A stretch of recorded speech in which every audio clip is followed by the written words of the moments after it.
By 2050, we need to increase the amount of food that we produce by 70%. We have this booming population and we need to be able to manage our impact on the Earth in terms of the climate and in terms of pollution. My research centres on developing lasers, and these lasers are being developed for the European Space Agency.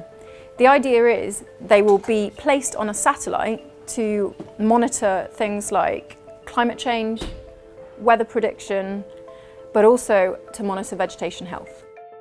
A measure of the colours that leaves reflect back up to a device enables us to determine key health information. And by putting a laser onto a satellite, we're able to do this remotely without actually going and physically checking the leaves ourselves.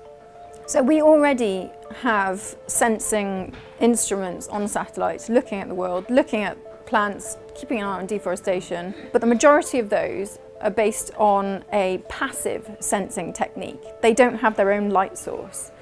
Now, there are two problems with doing that. You can only collect your data when the sun's shining. And the other issue is the accuracy or the resolution that you can ultimately obtain.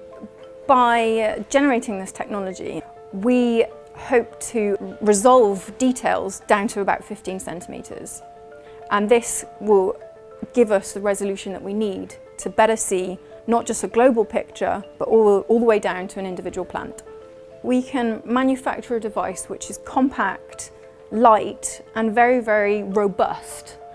And that means that it can not only be placed on big satellites, which are going to be up in space for decades, but it can also be placed on mini satellites, or something that would be interesting for the lone farmer, it can be placed on a drone or other aircraft.